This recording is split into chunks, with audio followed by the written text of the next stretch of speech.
Tanta la gente che ieri sera ha assistito all'evento della posa in opera della statua del maestro Camilleri in via Atenea, che seduto in un tavolo al bar con una sedia libera attende con chi colloquiare. Il primo evento dopo l'isolamento che la città ha subito per via del Covid-19. La scopertura della statua è avvenuta intorno alle 19:30, diversi gli ospiti che hanno partecipato e che hanno dato il loro fattivo contributo, come l'attore Gaetano Aronica con le letture di alcuni brani dell'ultimo romanzo riccardino, Salvatore Ferlita che ha parlato del libro postumo pubblicato dal maestro Camilleri per l'appunto riccardino, Michele Guardì, Sebastiano Lomonico, il presidente dell'Anci, ex sindaco di Catania Bianco, il creatore della statua Giuseppe Agnello. L'evento è stato presentato da Barbara Capucci. Il sindaco Firetto ha dato il benvenuto ai presenti, affermando come le testimonianze culturali non conoscono confini e come anche la cultura. Oggi Camilleri ci unisce a quanti in ogni parte del mondo si sono perduti tra le pagine dei suoi racconti che ci spingono ben oltre un luogo. Avevamo lanciato lo streaming proprio per fare in modo che la gente potesse gustare in remoto questa iniziativa, però Camilleri è voluto bene e quindi la gente arriva. Questo lo dico con grande piacere, avendo avuto con lui, come è noto, una consuetudine di rapporti, e quindi mi piace pensare oggi che è un tributo non solo della mia città, non solo di Agrigento, non solo dei siciliani, che in qualche modo attraverso questo messaggio possono unire tutti coloro che hanno attraverso le pagine di Andrea Camilleri creato una comunità unica. Se penso che Camilleri ha in qualche modo legato 1.200.000 persone, perché tanti sono gli spettatori che hanno visto Montalbano, quindi stiamo parlando di una figura che ha avuto un ruolo, vorrei dire, storico, epocale, e che soprattutto è senza confini. In realtà sono qui nella mia veste di Presidente del Consiglio nazionale dell'Anci, cioè di tutti gli 8.000 comuni italiani, perché questa di oggi non è un ricordo solo di Agrigento, ma sono tutti i comuni d'Italia, di qualunque colore, di qualunque grandezza, che oggi vogliono ricordare un grande italiano, un grande siciliano, un grande agrigentino, che io ho avuto il piacere di conoscere personalmente, con cui abbiamo lavorato a stretto contatto di gomito. Mentre ero sindaco di Catania per 3 anni ha fatto il direttore artistico dell'Estate Catanese, una persona che ci manca molto ed è un esempio di che cosa la cultura può rappresentare per un paese come l'Italia, per una regione come la Sicilia, per una città come Agrigento. È bellissimo, lo ricordiamo ad Agrigento, ci ha regalato tante belle parole, tanti bei libri, ci ha lietato perché è sempre ironico, è uno scrittore fantastico. Saluto anche gli amici di Porto Empedocle che festeggiano in contemporanea, ma direi che oggi festeggia tutto il mondo, perché un fenomeno come quello di Camilleri è veramente unico, planetario direi. Cosa proporrai?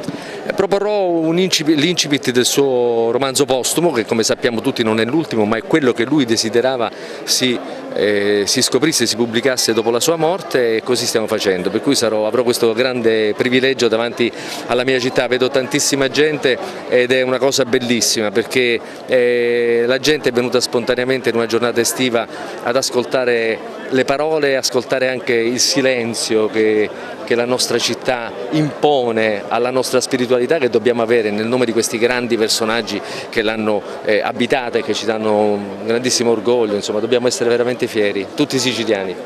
Io credo che sia un omaggio bello, emozionante, giusto, a un anno dalla scomparsa, dedicare un monumento così vicino ai cittadini, non su un piedistallo inarrivabile come se fosse un eroe a cavallo, ma è stato un uomo che ha parlato al cuore degli italiani con i suoi romanzi, con la sua dialettica, con le sue idee di intellettuale, quindi questo monumento a cui tutti si possono accostare è un'idea veramente molto bella, un omaggio molto giusto. Ma come stavo dicendo prima ad alcuni amici, Andrea non se n'è mai andato. I personaggi come lui è come se fosse andato in America, ma c'è sempre, perché è nel nostro cuore, con la sua intelligenza, con quello che ha scritto, con quello che ci ha lasciato oggi con Riccardino, continua a essere presente nelle nostre case e nella nostra mente. Il mio ricordo è quello di un uomo umile, anche dopo essere diventato il grandissimo Camilleri che era in campo mondiale. Un uomo di un'intelligenza assolutamente superiore e di una capacità di sintesi incredibile. Da scrittore credo che lui abbia prodotto una quantità di libri che non ha precedenti, uno diverso dall'altro, uno più bello dell'altro. Poi uno per tutti, il Re dei Girgenti, che grande personaggio, che grande amico, che grande scrittore e devo dire che grande conterraneo. Sì, mi sembra dovuto fare omaggio al grande maestro, anche perché sono orgoglioso di aver partecipato ai suoi lavori e aver dato voce ai suoi personaggi. Non potevo esimermi dall'invito di Lillo Firetto a questa grande... Stasera mi esibisco con un brano estrapolato dall'Odore della notte, I Pirciati, tutto un programma. Grande vita al maestro Camilleri. Mimì Augello, possiamo fare un'intervista qui ad Agrigento? Ha voluto presenziare a questo evento? Sì, sono intanto molto felice che mi hanno invitato qui nella città di Agrigento e questo è un simbolo molto importante perché mi hanno un po' detto che c'è un sedile, c'è chiunque passa da qua si potrà sedere accanto a Andrea Camilleri. Per me è molto strano sentire parlare di Camilleri al passato perché è sempre presente con i suoi scritti, i suoi personaggi, le sue parole e quindi... ma non solo nel mio cuore, è presente nel cuore, guarda quanta gente che c'è oggi qua, quindi è una bellissima risposta alla città di Agrigento. Col giovane Montalbano gli ascolti aumentano sempre, no? Anche come il commissario, lei ha un ruolo importante, insomma l'abbiamo potuto vedere e ammirare, anche questa sera ci sarà una puntata dedicata alla stanza 2. Sì, stasera finita questa manifestazione andiamo tutti a casa a guardare il giovane Montalbano. Sta andando benissimo anche in replica, quindi speriamo di andare avanti, ce lo auguriamo con la terza stagione, ma ascolti che ci hanno veramente sorpreso perché parliamo di repliche estive ma stanno facendo veramente il record degli ascolti, siamo felici. Penso che Andrea abbia la forza di scrivere dei personaggi che sono degli eroi mancati, personaggi umani che commettono errori e quindi questo commettere errori fa entrare in empatia un po' tutti gli spettatori e poi descrive la Sicilia bella, la Sicilia che amo. Un benvenuto alle autorità, ai graditi ospiti e a tutti i presenti. Il 17 luglio del 2019 ci lasciava Andrea Camilleri, nato a Porto Empedocle e cittadino onorario di Agrigento.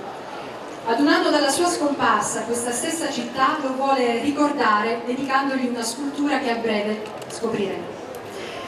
Vi chiederete il motivo per cui è stata collocata proprio qui, su questa scalinata. Perché proprio qui nasce il nome di Vigata, il luogo immaginario dei suoi romanzi. E perché questo, oltre ad essere il salotto della città, è anche un luogo molto frequentato dai giovani e si spera che siano proprio loro a raccogliere l'eredità e il patrimonio culturale e letterario che Camilleri ci ha regalato. Adesso cedo la parola al sindaco Lillo Firetto che ci illustrerà questa importante iniziativa e ci presenterà gli ospiti che interverranno. Facciamo un applauso al sindaco. Ha iniziato bene spiegando perché abbiamo proprio scelto questo posto.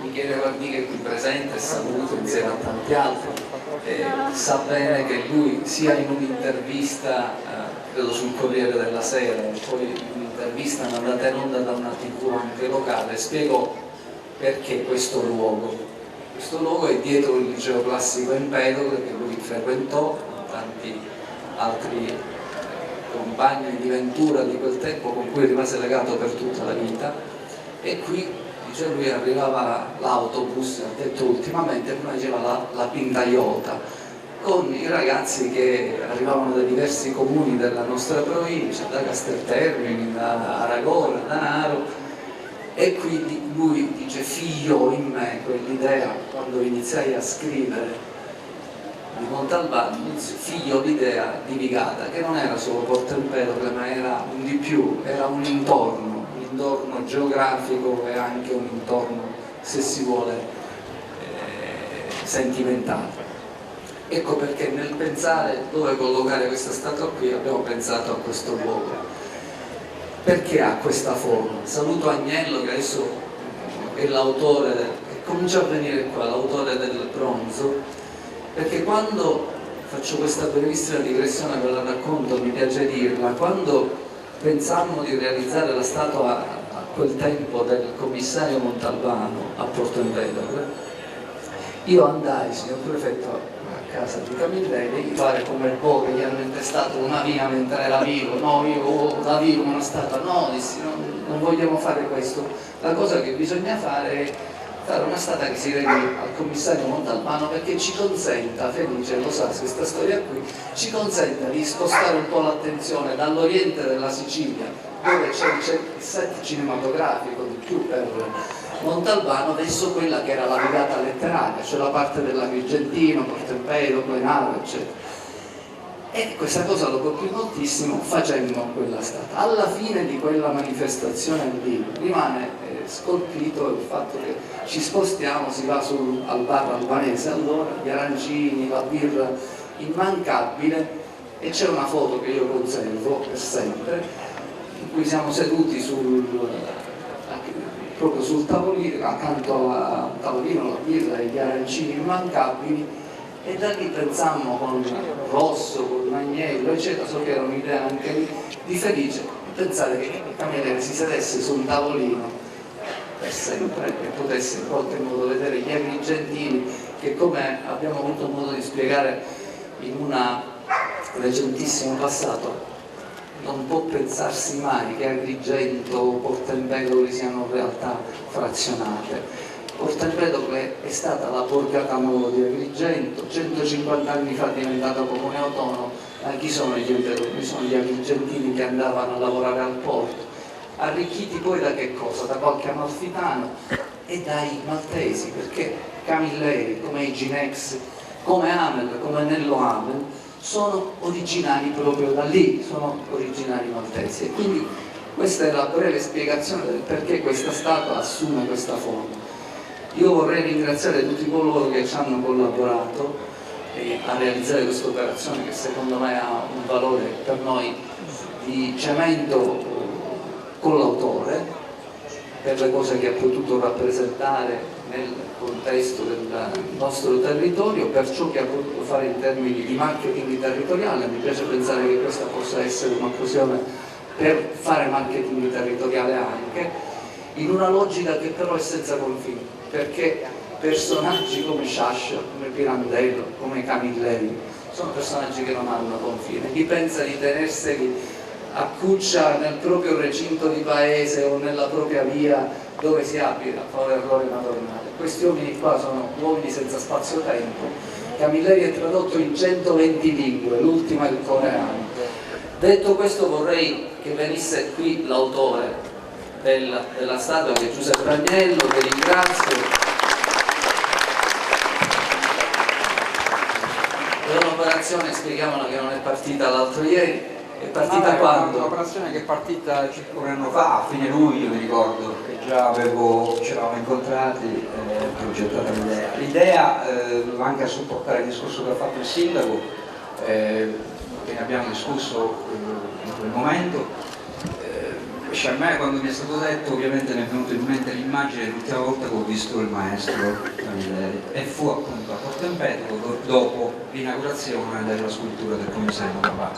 Cioè, mi colpì quell'immagine seduto lì al bar mentre firmava libri ai suoi fan e quant'altro. Quindi quando mi è stata suggerita l'idea, tra l'altro coincidevo anche con la mia concezione monumentale, insomma lì anche a Racconuto avevo realizzato 25 anni fa la scultura di Sciascia, e quindi ho preferito continuare un po' su questa scelta, su questa concezione monumentale senza piedistallo, collocato direttamente su marciapiede. Tra l'altro poi non sono stato io il genio di tutto questo, ma la scultura già sin da fine 800 termina di essere la scultura monumentale, ma scende dal cavalletto e diventa proprio un linguaggio, quindi gli artisti si raccontano attraverso anche la scultura, mentre prima era molto più legata alla celebrazione dei personaggi. Quindi tutto qua. Mi sono divertito perché in questo momento nella realizzazione ho avuto la possibilità di usare anche i supporti video che oggi con la nuova tecnologia troviamo tutti su YouTube, mentre appunto quando ho realizzato la scultura di Sciascia è stato molto difficile perché avevo solo dei supporti cartacei, fissi, come le fotografie. Quindi in questo caso la tecnologia mi ha aiutato. Grazie a tutti. Volevo ringraziare a Sindaco e tutti quelli che mi hanno pensato anche per questo progetto. Grazie Giuseppe, io vorrei cogliere l'occasione per ringraziare la famiglia Camilleri, che è stata con noi complice nella realizzazione di quest'opera, ha visionato i bozzetti passo passo, ha condiviso il progetto, quindi ringrazio la primogenita Andreina ma tutta la famiglia Camilleri per averlo fatto. Se il nostro Michele Guardi venisse un secondo qui per un pensiero, che poi diamo anche per un altro pensiero, qui oggi abbiamo il Presidente dell'Associazione Nazionale dei Comuni Italiani, che è Enzo Bianco, che ringrazio, che non ha voluto far mancare la presenza di questa importante associazione che mette insieme tutti noi, più di 8.000 comuni italiani. Intanto Michele. Buonasera. Grazie. Cari concittadini, caro sindaco, signore autorità, essere qui davanti a questa statua di Andrea, che è un uomo che non ci ha lasciato, perché con quello che ha fatto e ha scritto Andrea rimane con noi. Riccardino è uscito oggi, cioè continua a essere con noi presente. Il ricordo che io ho di Andrea è il ricordo di un uomo buono e umile. Quando è diventato Andrea Camilleri quello che tutto il mondo conosce, lui è rimasto l'Andrea Camilleri che veniva da Agrigento e da Porto Empedocle. Incontrandolo a casa sua, andavo spesso a trovarlo perché lui era compagno di banco di un mio cugino, che non c'è più neanche lui perché era più grande di me, Alfonso Mondello, ed erano Fofò e Nenè. Io lo conobbi così Camilleri, perché mio cugino me lo presentò quando andai a Roma e dice: guarda, c'ho un amico che lavora alla radio ed è Andrea Camilleri. Lo andai a incontrare e lui mi diede una mano a farmi conoscere delle persone che lavoravano in radio, lo andavo a trovare spesso. Una cosa che mi ha colpito di Andrea era la sua devozione per San Calogero, del quale io sono devotissimo.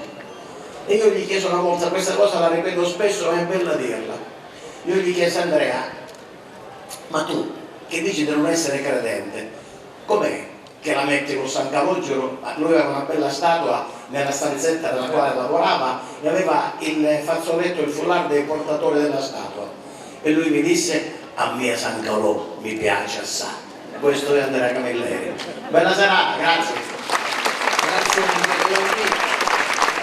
Questa realizzazione, diciamocelo chiaro, il Comune di Agrigento, come voi sapete, ha vissuto a partire dal 2015 una situazione finanziariamente disastrosa ed era evidente che questa realizzazione noi non avessimo le risorse per poterla realizzare, quindi ringrazio signora Margherita Pagazza, che non è di Agrigento ma che ha un'attività nel mondo della ricettività turistica ad Agrigento, che è stata nostra complice anche lei nel finanziare questa operazione qui, quindi vi ringrazio di vero cuore.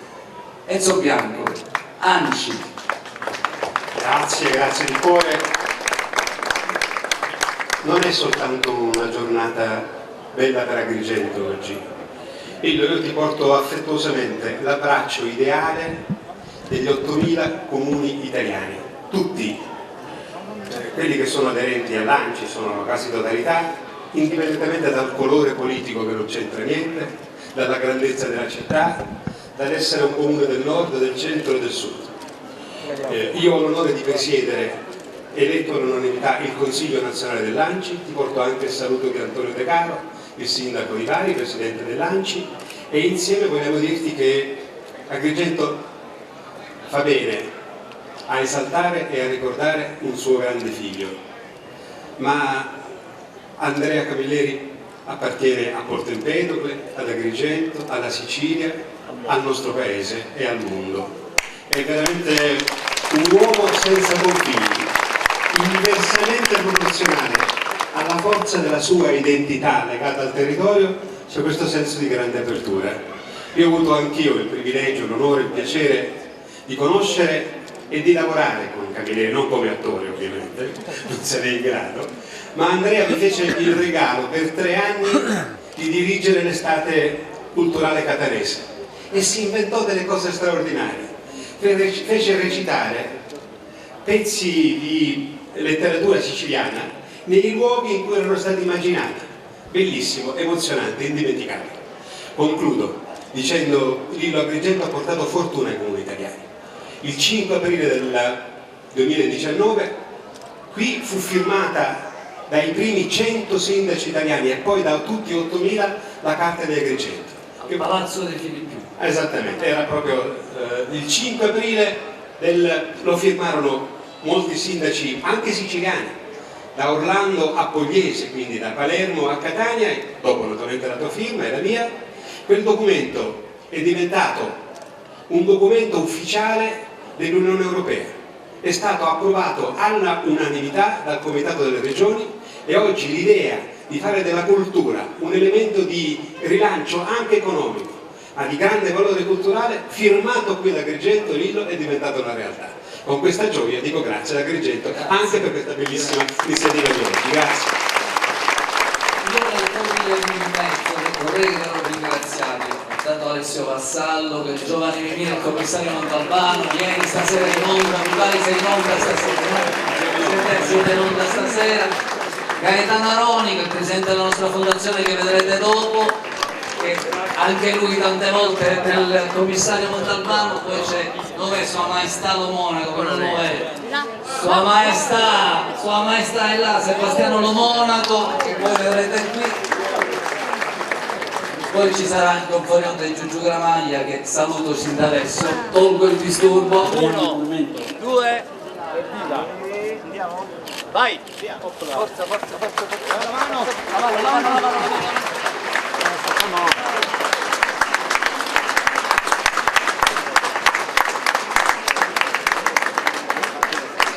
Sono veramente molto emozionato perché io ho conosciuto Andrea Camilleri nel 1977, avevo 19 anni, praticamente pochi anni fa, 43 anni.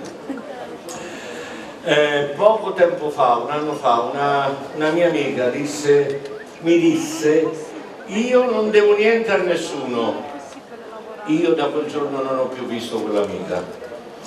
Io devo molto a molti e la prima persona a cui devo qualcosa, il primo uomo a cui devo qualcosa, e se oggi sono l'attore che sono, lo devo ad Andrea Camilleri, che incontrai all'Accademia d'Arte Drammatica il giorno in cui andai a sostenere l'esame per la missione. Io sono nato nel 1958 a Floridia, sapete che esiste Floridia in provincia di Siracusa.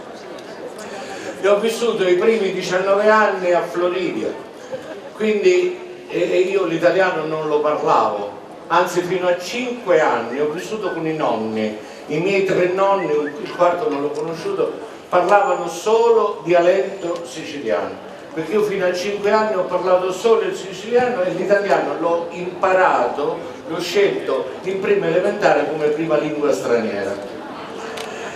Arrivai all'Accademia d'Arte Drammatica, la commissione era formata da Ruggero Jacobi, Romolo Valli, Rossella Falk, Mauro Bolognini e Andrea Camilleri, che aveva allora 53 anni, era un giovanotto. Dovevo portare un pezzo, un monologo tratto, i ragazzi di quell'età, 19, 20 anni, i maschietti sceglievano di fare Romeo, da Romeo e Giulietta, le femmine facevano Giulietta, la locandiera, eccetera. Camilleri mi chiese: lo monaco, tu vieni da Siracusa, che cosa hai pensato di fare? Io, credendo allora di essere già un grande attore tragico, dissi: io faccio l'Edipo Re di Sofocle, questo bello accento siciliano. Dice: ma come mai hai pensato di fare questo? Edipo è un uomo grande, maturo, ha fatto guerre, ha sposato la moglie, come ti è venuto in mente? Perché io lo faccio molto bene. Volete sapere come faceva l'Edipo Re di quella volta, nel giugno 77? O ricchezza, o forza del potere, arte che più di ogni arte supera la vita, quanta invidia! Per voi sta in agguato se per questo segno che m'offrire dei bagni il fedele Creonte. Amico, la commissione si mise a ridere, scoppiarono in una risata, Andrea era piegato in due dalle risate, io mi misi a piangere. Camilleri si avvicinò, dice: ma perché piangi? Dice: non c'è motivo, che è successo? Io dico: no, questa era l'unica occasione che mi dava la famiglia per poter intraprendere la carriera di attore. Vedo che voi ridevate tutti, io facevo un personaggio tragico, ma chi ti ha detto che è andato male? Lui mi vedeva disperato, dice: senti, contro ogni regola, in una maniera assolutamente irrituale, ti faccio leggere che cosa abbiamo scritto nella scheda del tuo esame. Il giovane Sebastiano Lo Monaco è posseduto da un accento siciliano terrificante, ma è anche accompagnato da grande simpatia, da una buona cultura classica, da una grande passione, potrà essere un allievo di questa accademia. Grazie ad Andrea fui ammesso all'Accademia d'Arte Drammatica. Grazie Sebastiano Lo Monaco, che è anche il direttore artistico del teatro Luigi Pirandello di Agrigento. Grazie per essere stato con noi. E adesso volevo chiamare Alessio Vassallo. Sicuramente lo conoscete perché è un attore giovane che ha partecipato alla serie del giovane Montalbano. Vuoi raccontarci qualcosa, un ricordo di Andrea Camilleri? Allora sì, ad Andrea Camilleri, intanto buonasera, sono molto felice di essere qua ad Agrigento, ringrazio il sindaco di avermi invitato perché il mio rapporto con Camilleri nasce con il giovane Montalbano, con Mimì Augello giovane, e poi continua con i racconti di Vigata, in ultimo la concessione del telefono che è andata in onda quest'anno. Quindi ho avuto la fortuna di... grazie, avete apprezzato. Ho avuto la fortuna di poter dar voce a degli scritti per me di uno dei più grandi autori del Novecento. E mi sa strano alcune volte quando sento parlare di Camilleri al passato, perché come diceva il regista Michele Guardì, Camilleri è presente e sarà presente nei suoi scritti, nei suoi personaggi. E per me girare Montalbano, girare la concessione, entrare in quest'isola che non c'è, come la chiamo io, no? L'isola di Vigata, che per me esiste, io lo dico sempre, Vigata esiste, cioè, anche chi viene da fuori dice: ma Vigata, dico, esiste, cercatela, poi impazziscono, ma per me esiste, perché comunque è un'isola del cuore, della mia mente. E ho avuto la fortuna di incontrarlo lui più volte. La prima volta, vi racconto questo aneddoto, è stato durante le riprese del giovane Montalbano. Eravamo dopo 10 giorni, quindi all'inizio anche con un carico di responsabilità grosso, perché logicamente c'è la serie classica anche. Lui venne sul set, fu la prima volta che io lo vidi, e ci disse dal nulla con la sua voce, cioè: ora mi fate vedere una bella scena. Posso dirlo, dico, minchia, panico totale. Quindi lui si siede nel commissariato, nella sede del commissariato, prego. A macchina da prese spente iniziamo a recitare Montalbano davanti a lui, cioè come appunto se Pirandello ti dice: fammi un pezzo dei 6 personaggi in cerca d'autore. C'è stata qualcosa di incredibile poter recitare Montalbano davanti all'autore. E l'ultimo incontro invece è stato al Campidoglio, che mi hanno dato la possibilità di leggere questa pergamena, questa motivazione della cittadinanza onoraria, e lui già al tempo non vedeva benissimo, mi ricordo, e io gli dissi, gli diedi la pergamena e dissi: Andrea, sono Alessio, sono il giovane Mimì. Lui prese le sue mani, me le mise sul volto e mi disse: Mimì, stai diventando grande. E quindi insomma, io amo Camilleri, ma non da attore, da siciliano, perché racconta la Sicilia, una Sicilia bella, la Sicilia che amo, fatta di odori, di colore, di persone che commettono errori. Secondo me la forza dei personaggi Camilleri, io dico sempre Montalbano per me è un supereroe mancato, sono dei personaggi, delle persone umane che commettono errori umani, e per questo poi il pubblico secondo me entra anche in grande empatia. Grazie Alessio Vassallo per la tua testimonianza, grazie ancora. Sì. Grazie ad Alessio per aver ricordato Roma e la cittadinanza onoraria, però ho fatto una madonnale. Bisogna ringraziare Rosario Fiorello che ci ha dato voce per quello spot, quindi grazie. Facciamo anche un applauso. E adesso voglio presentarvi un attore che è anche un autore e un regista, che ha dato tanto alla sua città, la sua esperienza, la sua professionalità e soprattutto il suo cuore. Gaetano Aronica. Un applauso per favore. Buonasera a tutti, tutta Agrigento e anche le persone che non sono di Agrigento. Sono felice di poter testimoniare. Io quando penso ad Andrea Camilleri mi viene sempre da sorridere, perché ci ha fatto tanto sorridere con i suoi romanzi, è ancora vivo, diceva bene Alessio, siete tantissimi, tocca a me leggere in anteprima, grazie Barbara, leggere qualche parola, insomma poche pagine del suo Riccardino. Lo dedico a tutti voi, alla città di Agrigento, ma anche a Portoempedoclе, alla Sicilia e direi a tutto il mondo, perché un fenomeno planetario come quello di Camilleri è una cosa che ci deve riempire d'orgoglio e soprattutto è qualcosa che ci fa capire che dopo le parole, tutte le parole, ci deve essere sempre un grande silenzio, il silenzio della spiritualità di chi abita questi posti, che ci hanno dato tanto, con dei personaggi immensi che ormai fanno parte dell'umanità, sono patrimonio dell'umanità e dobbiamo essere tutti orgogliosi. Ben vengano le manifestazioni dovunque, anzi in qualsiasi paese della provincia, dovunque, anche nelle case. Grazie, comincio. Allora,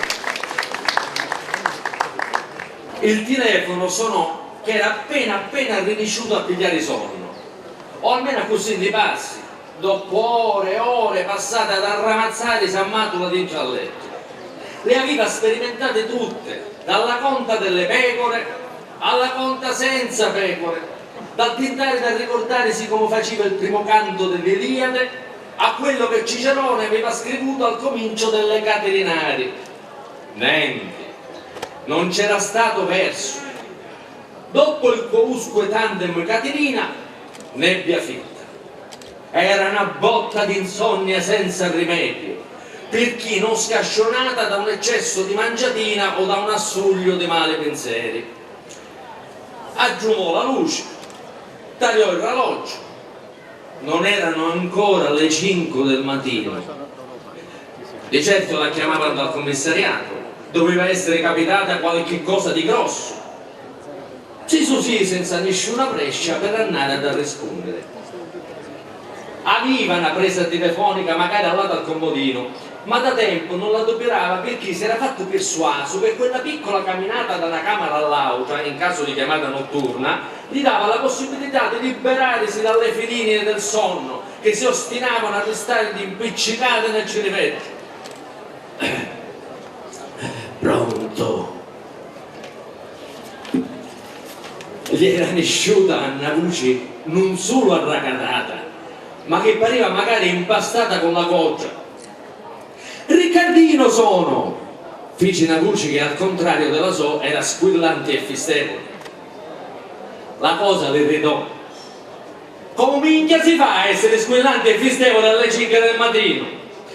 E inoltre c'era un dettaglio non trascurabile: non accanosciva nessun Riccardino.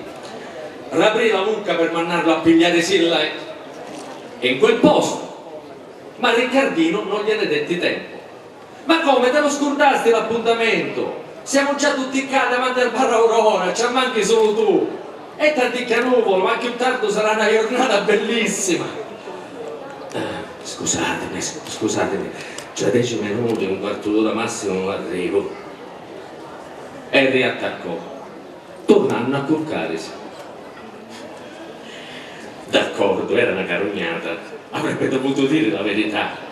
Avevano fatto il numero sbagliato. Invece così, quelli davanti al bar Aurora ci avrebbero perduto una mezza mattinata aspettando a vacante. D'altra parte, a volere essere giusti, non è consentito a nessuno di sbagliare il numero alle 5 del mattino e poi passare sulla liscia. Il sonno era oramai perso senza rimedio. E meno male che Riccardino gli aveva detto che la giornata sarebbe stata buona. Si sentì racconsolato. La seconda telefonata arrivò che erano passate di picca le 6. E qua finisco, se no non me lo comprate più il libro. Bravo! L'avete comprato, non possiamo svelare tutto. No, non si può, poi un giallo, grazie. Grazie Gaetano.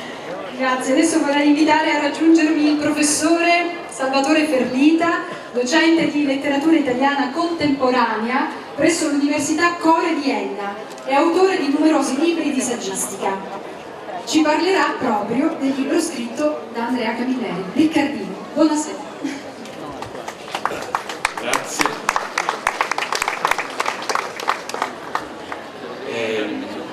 Allora, questo romanzo che è appena uscito merita un solo aggettivo, è un romanzo testamentario, un romanzo su cui si sono sviluppate delle leggende metropolitane, un romanzo custodito nella cassaforte della casa editrice Selleri, che non ha mai avuto una cassaforte, romanzo che raccontava la morte tragica di Montalbano. In realtà i lettori poi lo scopriranno, non si tratterà di morte tragica, ma di qualcos'altro. Questo romanzo Camilleri lo scrive nel 2005, a 80 anni, si era stufato di Montalbano. Gli scrittori di gialli spesso vengono tallonati e ossessionati dai personaggi, no? La serialità del personaggio è una specie di palla al piede. Ecco, Camilleri aveva puntato tutto sui romanzi storico-civili, per cui Montalbano gli serviva come una specie di traino, però lo sentiva sempre più invasivo. Nel 2005 decide di accomiatarsi dal suo personaggio, scrive questo romanzo, lo consegna alla casa editrice, però poi con Elvira Sellerio stabilisce un patto: questo romanzo dovrà uscire postumo. Ci rimette mano nel 2016, perché? Perché si accorge Camilleri che la lingua in cui aveva scritto quel romanzo non era più la lingua che mano a mano era cambiata nei romanzi successivi. Ecco, per cui questo romanzo, che ci dà la misura di quanto Montalbano sia un personaggio vero, io penso che assieme a Pinocchio, a Don Abbondio e a pochi altri Montalbano sia personaggio veramente in carne e ossa, non è una funzione, non è una figura retorica, è carne, ossa, biologia, idiosincrasia, malumore, slanci inattesi, passione per la cucina, passione per le donne, amore viscerale per questa terra, eccetera. Ecco, questo romanzo palpita della presenza di Montalbano, ma è sorprendente un fatto, cioè qui Camilleri fa i conti con l'altro Montalbano, il Montalbano televisivo, no? che vedeva sempre più invasivo, impertinente. Ecco, se c'è una cosa che mi ha sempre sorpreso di questo grandissimo scrittore è stata la sua voglia di osare e di non fermarsi mai, no? Di sperimentare nuove chiavi letterarie, di disegnare architetture romanzesche sempre nuove e sorprendenti. Ecco, qui Camilleri riesce a costruire un metaromanzo. Che cosa significa? Cioè, scrivendo questo romanzo spiega la vera natura del suo personaggio e spiega anche la contesa tra il Montalbano di carta e il Montalbano televisivo. E poi c'è la contesa, no? Il tu per tu tra lo scrittore e l'autore, tra lo scrittore e il personaggio. A un certo punto Camilleri entra in scena nel romanzo, manda dei fax a Montalbano per dire: chiudila questa inchiesta, perché io non l'avevo immaginata così. E Montalbano, come i personaggi pirandelliani, no, in cerca d'autore, punta i piedi e dice: no, questa volta si fa come faccio io. Ecco, è il romanzo anche più generoso di Camilleri, no? Del quale l'autore apre le porte della sua officina letteraria, mostrando i suoi arnesi. Ed è la dimostrazione di quanto sia viva la sua lingua, no? Che è una lingua che è nata riportando sulla pagina quella pronuncia mescidata che era la pronuncia di casa, no? quel siculo italiano che parlavano in famiglia e che poi mano a mano cambia, concresce, si trasforma. Ecco, ed è la storia, questo romanzo, non solo diciamo dell'uscita di scena di Montalbano, ma è in qualche modo il diagramma della lingua di Camilleri, no? Una lingua che è diventata una coinè dei lettori. Ecco, questa è la cosa sorprendente, no? Oggi i lettori parlano rigatese meglio di Montalbano, e questo è un miracolo che in letteratura accade pochissimo. So di tanti professori di liceo, no? accigliati, superciliosi, che dicono ah sì Camilleri, questa lingua non mi convince. Ma che vuol dire questa lingua non mi convince? Cioè, o sei uno scrittore come Stefano D'Arrigo che si inventa una lingua che è un unicum, un assoluto, o sei uno come Camilleri che dà forma a un impasto linguistico che dalla pagina tracima per entrare nella bocca dei lettori. Ecco, il vigatese ormai è una delle tante lingue letterarie che diciamo, hanno abbandonato la carta per diventare anche un registro di comunicazione, e questo accade diciamo, raramente in letteratura, forse manco ogni 100 anni, per cui ecco, al di là del fatto che noi siamo siciliani, agrigentini, che c'è questo legame viscerale con l'autore che ci rappresenta, l'ambasciatore della Sicilia nel mondo, ecco, dobbiamo riconoscere la grandezza di questo autore, che è una grandezza a livello planetario. Io ricordo, ero a Roma per un'intervista, ero a casa sua, il portiere bussa e gli dà un plico e Camilleri mi dice aprilo tu, e tiro fuori un'edizione che era l'ennesima traduzione di Montalbano, era la traduzione di Montalbano in giapponese. Mi dice me lo avvicini, piglia sto libro, lo gira, lo rigira e mi chiede ma lei l'ha capito dove minchia è scritto Montalbano?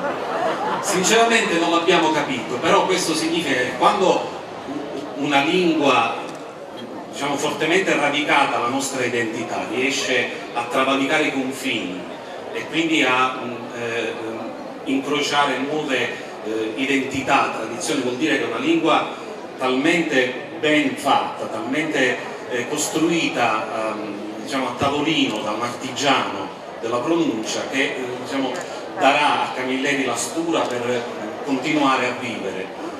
Al di là dell'anagrafe, ecco, qui Montalbano, se non ho fatto male i conti, ha 68 anni, no? A un certo punto dice Montalbano, il Montalbano televisivo cornuto ha 10 anni meno di me. Ora, se Zingaretti ha 58 anni, 57, quindi Montalbano ne ha 68-67. Maigret è uscito di scena a 54 anni, no? Molto prima di Montalbano si era stufato del suo mestiere, si era stancato del crimine che stava cambiando pelle. Ecco, qui Montalbano manifesta la sua idiosincrasia nei confronti dei meccanismi della giustizia, della connivenza della politica con le gerarchie ecclesiastiche, con il malaffare mafioso. Ecco, Montalbano non è mai rimasto uguale a se stesso, questo è l'altro miracolo di Camilleri, cioè il personaggio è cambiato così come cambiava Camilleri, no? Si è creato questa sorta di legame nascosto, no? Quasi biologico, per cui le idiosincrasie dell'autore venivano trasmesse al personaggio. Da qui diciamo, questa imperiosa vitalità di Montalbano che ci accompagnerà anche se in questo romanzo esce di scena, no? Montalbano è un personaggio imperituro, no? È uno di quelli che sul bavero ci ha scritto sono io e sei anche tu. Ecco, è la forza di questi romanzi, l'ha detto benissimo il grande Augello. È strano perché in questo romanzo a pagina 5 Montalbano chiede Augello c'è e Augello non c'è perché se n'è andato nel paese dei suoceri, qui Augello c'è. Ecco, Montalbano è qualcuno che ci troviamo vicino e che ci assomiglia. Ecco, quando si crea questa sorta di misteriosa empatia tra il lettore e il personaggio, vuol dire che lo scrittore è uno sciamano, no? Che riesce a trasmigrare non solo parole, inchiostro, emozioni, trame, ma soprattutto un flusso che ha a che fare con l'anima, con l'ignoto. Qui Camilleri, Montalbano si chiede cosa c'è al di là di quello che vede, no? E dice io credo anche in quello che non vedo, in un faccia a faccia con il vescovo. Ecco, questo per dirvi che Camilleri, che si è servito del meccanismo del giallo come un corrimano, no? Per avere la certezza di portare a compimento una narrazione, poi ha stravolto, ha rinnovato il meccanismo del poliziesco, per cui rimarrà nel pantheon della letteratura accanto ad Agatha Christie, che si accompagnò sia da Poirot che da Miss Marple, con due romanzi che assomigliano molto a questo, starà accanto a Simenon e ai grandi personaggi della letteratura che diciamo, rappresenta l'altro mondo, che è quello in cui io sinceramente mi trovo meglio. Grazie. Grazie. Non finiremo mai di ringraziare Andrea Camilleri per come ha sdoganato il dialetto siciliano, ma soprattutto per come è riuscito lui, cieco, a vedere molto più lontano di quanto a volte altri con i loro occhi buoni non riescono a vedere. E io, per quanto mi riguarda, non finirò mai di ringraziarlo per aver dato il viatico a quella che abbiamo chiamato la strada degli scrittori, che è il tentativo di unire tutte le aree in cui sono nati o hanno vissuto, hanno trovato ispirazione, Camilleri, Sciascia, Pirandello, Russello, Rosso di San Secondo, tanti altri. E però quando ho avuto quest'idea ho pensato, ma posso appropriarmi dei nomi di questi autori per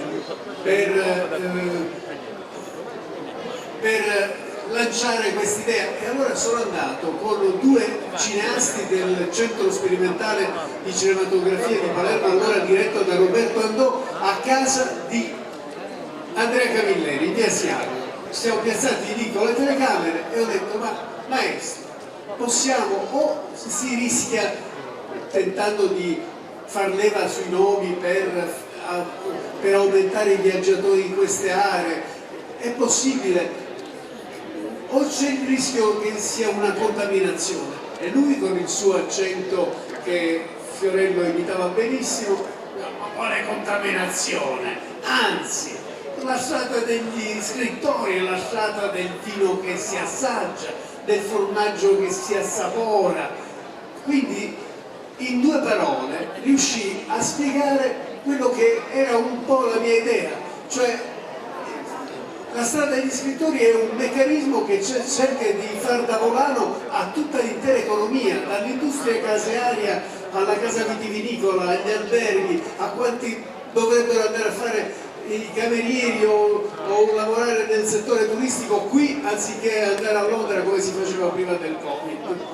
Ebbene, quindi per queste sono le ragioni per cui io non finirò mai di ringraziare Andrea Camilleri, che mi disse, ma un desiderio io l'avrei, e cioè che tante persone che leggendo i miei libri vanno in Sicilia, oltre che andare a Modica, Scicli, Ragusa, le capitali del barocco, andassero però nella Vera Vigata, e la Vera Vigata stava da queste parti, stava anche dove adesso c'è la statua di Camilleri, nella sua Porta del Petro, nella sua Agrigento, in quest'area che la strada degli scrittori cercherà sempre di unire, perché la forza dell'unione potrà consentire di far rinascere una città che ha bisogno di gente che, come Andrea Camilleri, riesca a vedere lontano anche con gli occhi di Camilleri, che sono gli occhi del cuore, dell'intelligenza, dell'approfondimento, per trasformare